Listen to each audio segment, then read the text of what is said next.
Halo Lur, Assalamualaikum warahmatullahi wabarakatuh.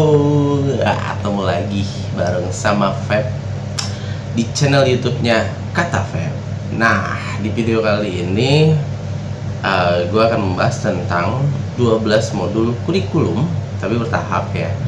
Sempat beberapa bulan yang lalu gue udah share konten YouTube-nya, videonya tentang modul yang pertama, yaitu mengoperasikan peralatan. Nah, di modul yang kedua ini gue akan kasih tentang mengoperasikan bar ya.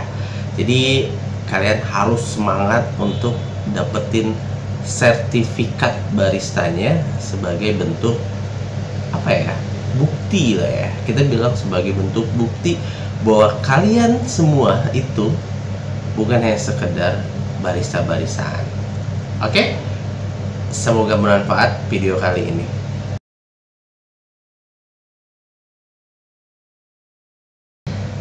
Di sini gue udah persiapkan tentang modul yang kedua, yaitu mengoperasikan bar. Jadi kalau teman-teman lihat di sini itu ada deskripsi unitnya. Unit ini berfungsi dengan keterampilan antar personal ya. Jadi komunikasi dan layanan pelanggan yang dibutuhkan oleh semua orang yang bekerja dalam industri pariwisata dan perhotelan. Jadi barista itu lingkupnya luas, bukan hanya tentang restoran atau kuliner, tapi ternyata lingkupnya mencakup dunia pariwisata dan perhotelan. Baik, yang pertama itu adalah mempersiapkan bar untuk layanan. Nah, tampilan bar atau suatu area kerja itu diatur sesuai dengan persyaratan dari perusahaan. Bener kan? Bener banget.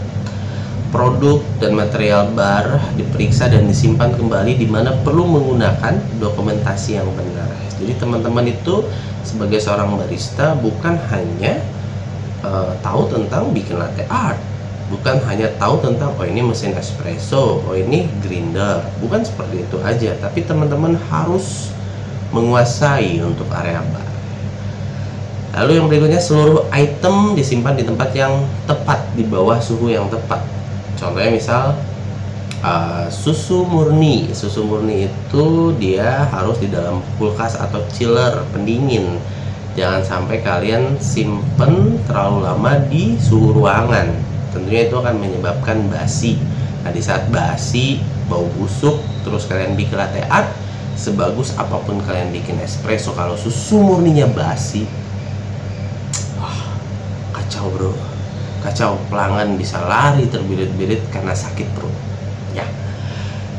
Terus yang berikutnya, jenis dekorasi yang cocok. Jadi dekorasi tempat kalian bekerja itu gimana, segmennya untuk siapa, marketnya buat siapakah, itu entahkah itu anak muda ataukah memang itu untuk kategorinya keluarga.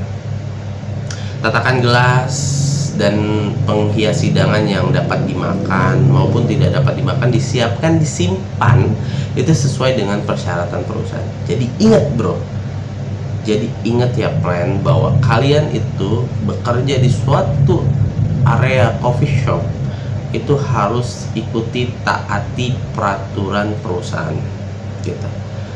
Kita sebagai barista bukan lagi hanya tentang menyeduh minuman kopi, bikin kopi enak, kasih ke pelanggan, bukan hanya itu aja, tapi kalian harus paham dengan lingkup di area kerja kalian. Tentunya itu menjadi nilai plus, di mana barista itu adalah ujung tombak dari suatu perusahaan coffee shop ya. Jadi buat perusahaan atau owner bisnis, pemilik coffee shop, tolong hargai barista, beri mereka gaji yang besar, beri mereka salary yang bisa mencukupi mereka untuk keluarga. Karena gue yakin sih, barista yang tepat untuk suatu coffee shop, maka itu akan mendatangkan keuntungan bagi si pemilik coffee shop tersebut. Oke, next. Tampilan bar dan area kerja diatur sesuai dengan persyaratan perusahaan. Betul. Bukan berarti seorang barista tidak bisa memiliki ide atau masukan terhadap perusahaan. Tolong jangan batasi para barista untuk memberikan suatu ide kreativitas di dalam lingkup suatu perusahaan, terutama di coffee shopnya. Nah, ini kalau ngomongin tentang pengetahuan tentang layout bar itu luas ya. Di situ ada counter bar, ada serving table, ada preparing table, dan segala macam. Lalu pengetahuan tentang bahan pembersih. Nah, itu step by stepnya ya. Dan pengetahuan tentang penggunaan bahan pembersih itu seperti air, pembersih espresso mesin cleaner, lalu pemoles seperti untuk kuningan, stainless, keramik dan lain-lain. Lalu ada pembersih serbaguna seperti all purpose cleaner. Terus ada asam itu untuk ngebersihin kaca, perunggu, stainless, penghilang bau. Nah, teman-teman barista harus tahu tuh bukan hanya tentang kopi aja yang dipahami, arabica, robusta, latte art, bla bla bla, bukan itu aja, tetapi teman-teman barista juga harus paham tentang lingkup area sekitar di perusahaan tersebut gitu ya. Tujuannya ya biar teman-teman punya pengalaman, punya ilmu tambahan bahwa sebenarnya dalam dunia barista itu bukan hanya tentang bikin kopi enak, tapi bagaimana bikin suasana lingkungan di suatu coffee shop itu nyaman, terkendali, aman, tentram, omsetnya naik, bagus, dan para pengunjung pun happy gitu ya. Itu sih tujuannya. Pengetahuan tentang fungsi dan penggunaan peralatan. Nah, peralatan itu banyak ya. Ada peralatan elektrik, ada peralatan non elektrik, sama peralatan lainnya. Oke. Produk dan material bar diperiksa dan disimpan kembali, di mana perlu menggunakan dokumentasi yang benar. Maksudnya adalah penyimpanan material bar itu teman-teman harus memperhatikan faktor kebersihan gitu. Jadi kalau misalnya kalian nyimpan suatu material di area bar, udah dipakai, bukan hanya naroknya bebas atau sembarangan, tapi kalian harus taruh di tempatnya yang semula. Tujuannya biar nanti pas pergantian shift si barista itu nggak bingung nyarinya kemana gitu. Paham nggak maksud sini ya? Paham lah ya. Lalu menandai dengan kode yang sesuai dan terkini. Jadi maksudnya mungkin gelas latte sama gelas cappuccino itu berbeda, mungkin diberi kode kayak gitulah, mungkin seperti itu tujuannya. Lalu mengutamakan kesegaran bahan baku, wajib, itu hukumnya wajib. Jadi teman-teman itu harus selalu memeriksa kesegaran bahan bakunya dari segi kopinya, apakah kopinya udah berbau apek atau masih fresh. Terus bahan-bahan baku tambahan lainnya seperti sirup, gula, lalu dan segala macamnya lah, atau cemilan kayak kentang goreng. Nah, hal-hal yang seperti itu tuh wajib harus diperhatikan sama teman-teman supaya nggak terjadi bahan baku yang tidak fresh, apalagi yang kita kasih untuk ke customer. Takutnya customer udah nyipin fine aja, terus pas sampai rumah dia malah sakit perut, ya kan? Itu akan menyebabkan nama perusahaan kalian, bahkan si baristanya itu kayak nggak usah kesana deh, apaan sih ke kedai kopi sana ketemu sama barista itu deh, dia kayak jorok, kayak itu. Jadi tujuannya adalah jaga kebersihan, jaga juga freshnya si bahan baku. Lalu memisahkan ya penyimpanan sesuai jenis gitu. Misalnya bahan baku basah, kering, beraroma tajam disimpan terpisah, jangan disatukan gitu. Tujuannya pasti ada tujuannya. Jadi intinya kayak misalnya Jadi misalnya cabe itu jangan disimpan di tempat-tempat yang berdekatan dengan bahan baku yang lainnya seperti susu. Pokok bahan baku yang bisa saling dia terkontaminasi gitu lah, bahasanya kayak gitu. Jadi coba dipisahkan, disimpan dalam wadah yang baik dan bersih gitu. Tertutup rapat untuk menjaga kualitas. Ruang penyimpanan tertutup dengan akses terbatas, jadi nggak boleh tuh bolak-balik. Maksudnya tuh penyimpanan yang benar-benar stok bahan bakunya yang besar, jangan sering maksudnya disimpan di ruangan khusus lah, bahasanya kayak gitu. Jangan yang sering dilewatin sama orang-orang tertentu atau orang-orang lain ya. Lalu pengetahuan tentang pengendalian hama. Nah, di sini pest controlnya dilakukan di luar jam operasional gitu ya. Seluruh alat dan perlengkapan harus terlindungi dari bahan pest control tersebut gitu. Setelah selesai melakukan pest control tersebut, seluruh alat dan perlengkapan bar dicuci kembali.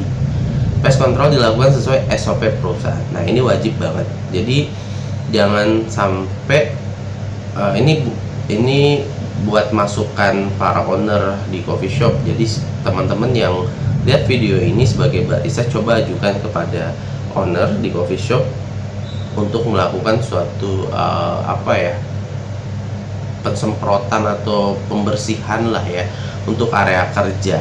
Apalagi di zaman kayak sekarang ini pandemi COVID ya, otomatis kan ada tuh kayak disinfektan apa sih, kayak gitu dah pokoknya. Kayak gitu pokoknya ya. Jadi kalian harus ajukan itu supaya peralatannya terjaga dari bakteri, kotoran ataupun segala macamnya yang bisa menyebabkan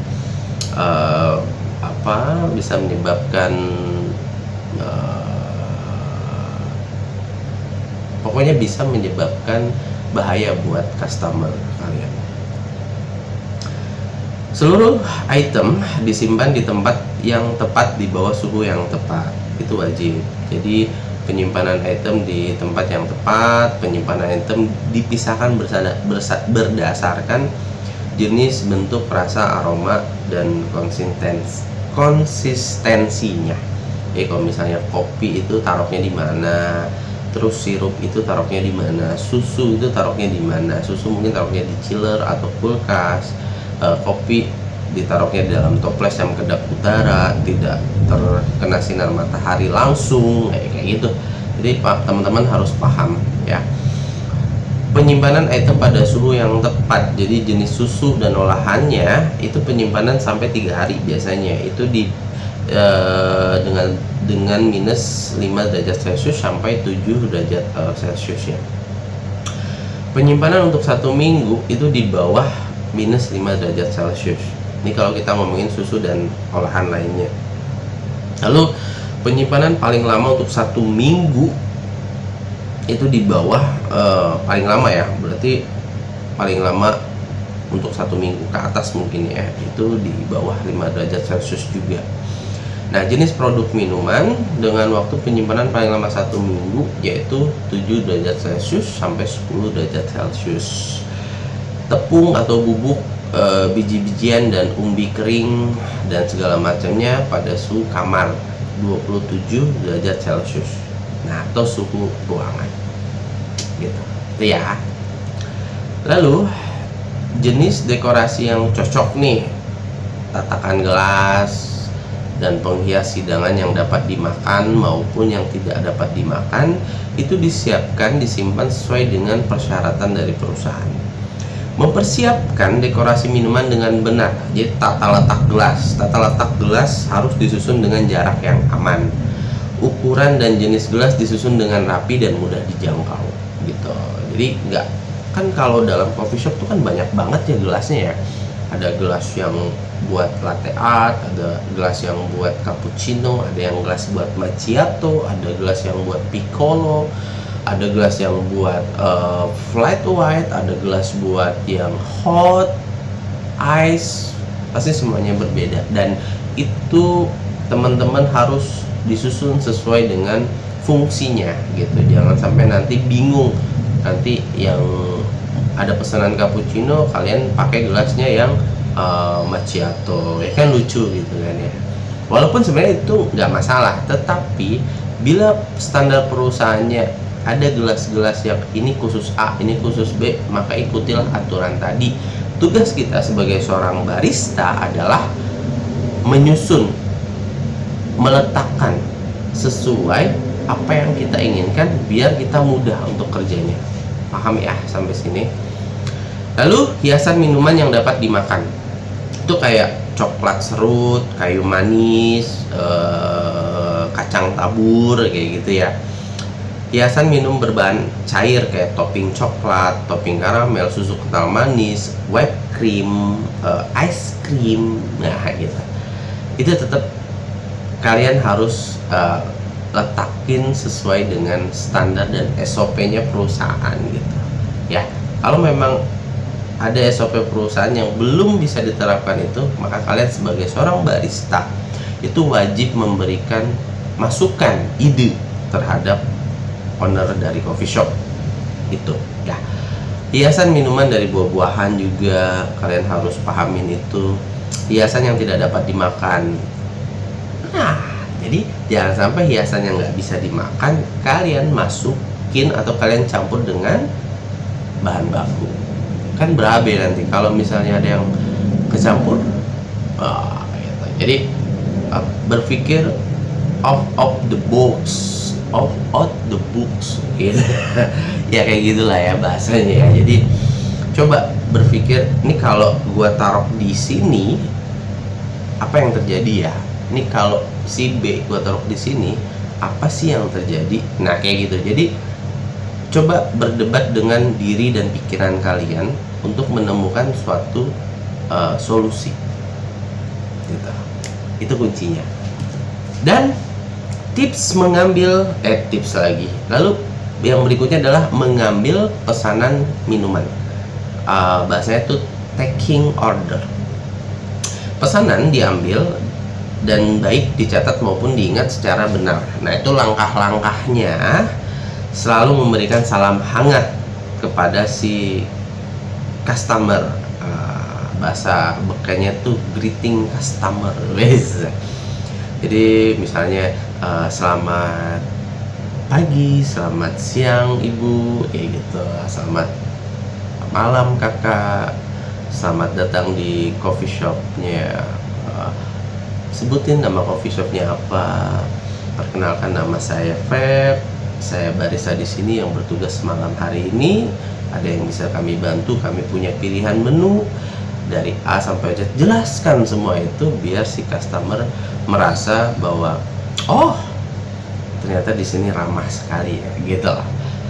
Terkadang di saat menu udah banyak, customer tuh bingung ya kan. Jangan kan customer kita datang ke suatu coffee shop atau restoran, terus kita dapetin buku menu segitu banyaknya menu yang kita bingung mau pilihnya yang mana, dan otomatis kita akan terdiam sekian detik atau beberapa menit, bener nggak ya kan?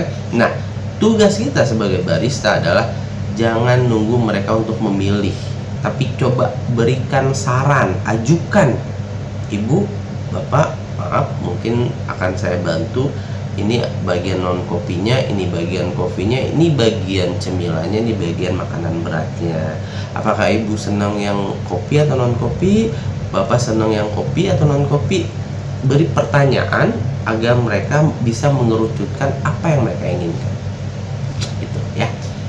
Lalu mempersilakan pelanggan duduk di area bar jika masih ada bangku yang kosong. Jadi kalau misalnya kalian berada di suatu coffee shop, biasanya kan barnya lumayan besar, ada tempat duduknya, arahkan untuk duduk di area bar gitu. Memberikan masukan menu yang sesuai dengan suasana pada hari saat itu juga, atau mempersilahkan pelanggan memilih menu dengan santai dan nyaman. Yap, maksudnya adalah kalian itu memberikan solusi kepada pelanggan atau customer supaya customer itu nggak bingung. Banyak banget sih menunya, bingung deh. Biasanya kalau orang bingung, kepepet, yang mereka cari adalah menu yang paling termurah. Percaya sama gua ya. Makanya kita sebagai barista harus interaktif sih, lebih banyak memberikan lebih sering berkomunikasi dengan customer. Lalu memberikan masukan kepada pelanggan mengenai menu sesuai dengan keinginan pelanggan. Jadi memberikan sedikit edukasi mungkin ya kan, tentang ini jenis kopi Arabica dari provinsi ini, wah diproses seperti ini, bla bla bla gitu ya. Lalu memberikan penjelasan mengenai produk minuman yang tidak umum atau minuman khas perusahaan. Nah, signature drink lah. Jadi perusahaan atau suatu coffee shop itu pasti punya signature drinknya ya, untuk menghindari kesalahpahaman dalam pemesanan. Karena nggak semua dalam suatu coffee shop itu akan sama, pasti berbeda. Di saat lu datang suatu coffee shop A, pesan kopi latte, besoknya lu pergi ke coffee shop B dan pesan kopi latte, maka akan ada perbedaan di situ. Entah itu dari biji kopinya, entah itu dari susunya, entah itu dari proses pembuatannya gitu. Dan kita tugas sebagai seorang barista wajib untuk memberikan edukasi. Nah, produk dan merek yang disukai diperiksa dengan pelanggan dengan cara yang sopan. Nah, gitu ya. Jadi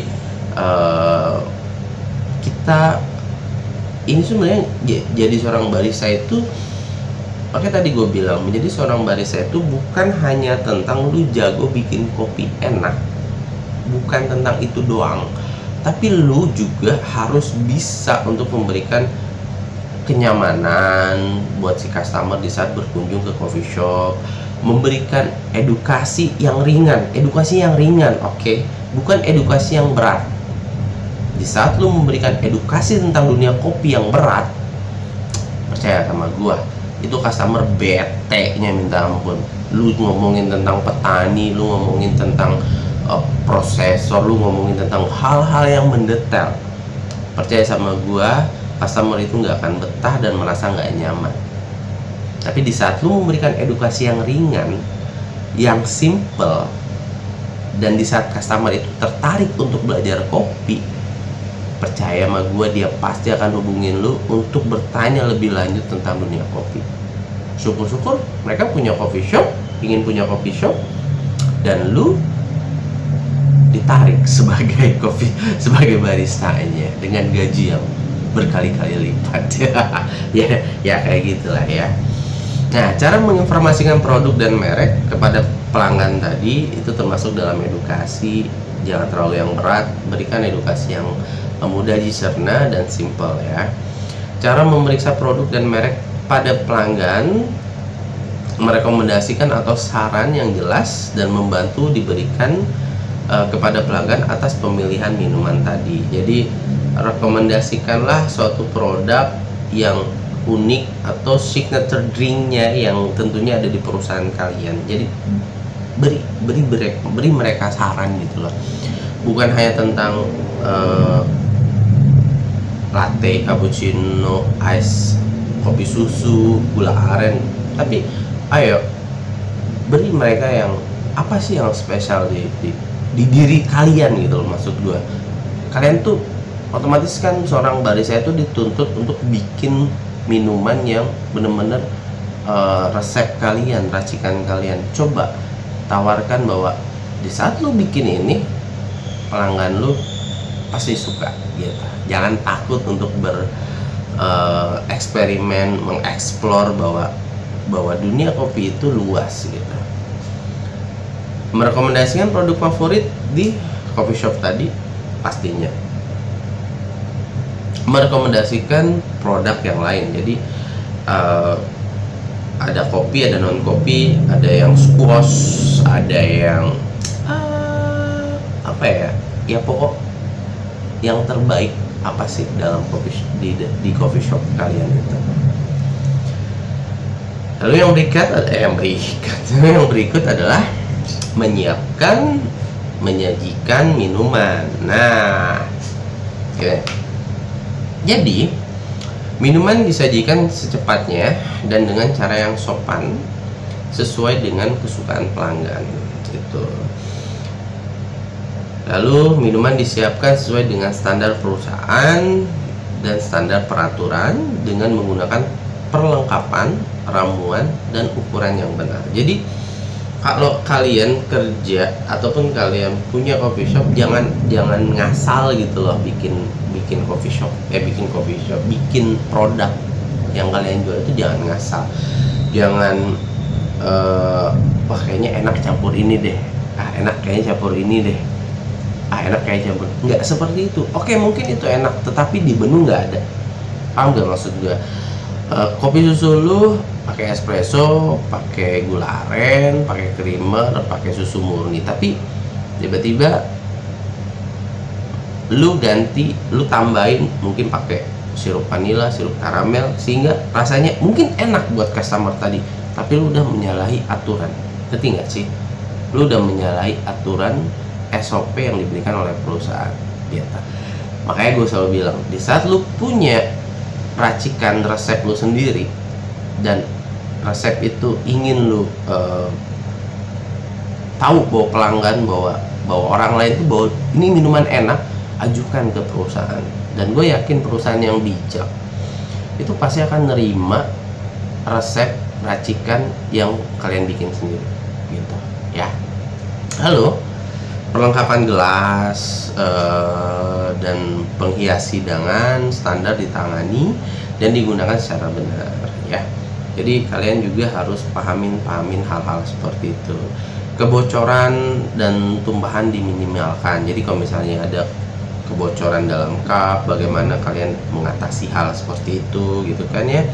Jadi berikan pemahaman kepada customer tadi. Kualitas minuman diperiksa selama layanan dan tindakan bersifat koreksi ya, diambil bila diperlukan. Jadi kualitas minuman itu wajib kalian jaga gitu. Makanya tadi gue bilang selalu lihat freshnya si bahan baku tadi. Lalu bila perlu isu-isu kualitas minuman secepatnya dilaporkan pada orang yang tepat. Jadi kalau misalnya mungkin dalam suatu bisnis coffee shop kalian sebagai seorang barista sudah pernah ngalamin suka dukanya lah ya, ketemu sama customer yang seperti ini, customer yang seperti ini mungkin ya. Nah itu nggak semuanya itu suka, pasti ada dukanya. Nah cara satu-satunya adalah coba kalian sampaikan ke pihak manajemen perusahaan bahwa ada customer yang komplain, ada customer yang memberikan masukan gitu, biar segera untuk ditangani. Karena terkadang mulut seorang customer itu kalau udah bilang jelek, dia nyebar kemana-mana, udah pasti jelek ya. Bila perlu layanan nampan diberikan sesuai dengan standar perusahaan ya. Pahamlah sampai sini. Terus sesuai setiap kecelakaan selama layanan diperhatikan secepatnya, rekening disiapkan dan diberikan pada pelanggan atas permintaan. Jadi semua yang ada di area bar itu adalah perlengkapan tempur kalian. Jangan sampai ada yang kosong. Orang mau bayar pakai debit, kalian bingung. Orang mau bayar pakai cash, kalian nggak punya uang receh. Nah, jadi persiapkan peralatan tempur tadi biar si pelanggan pun lebih mudah.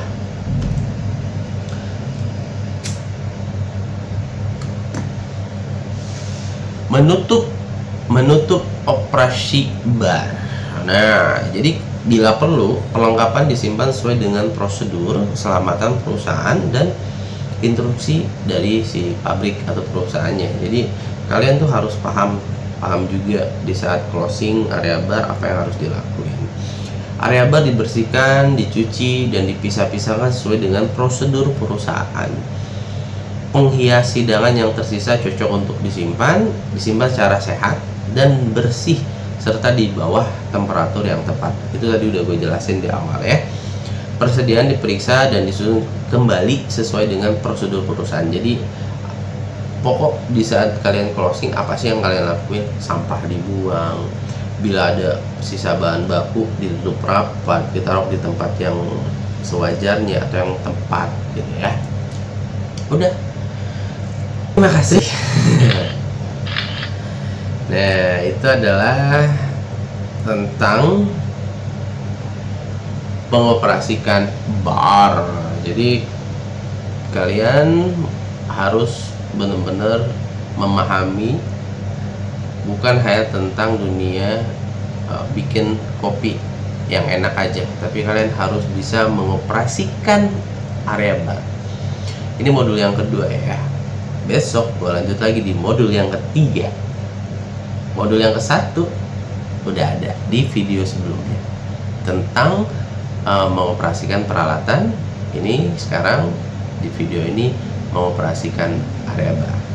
Sampai ketemu lagi, dan jangan lupa subscribe, like, dan share tentang 12 modul kompetensi ini di channel YouTube-nya Kata Fair. Bye.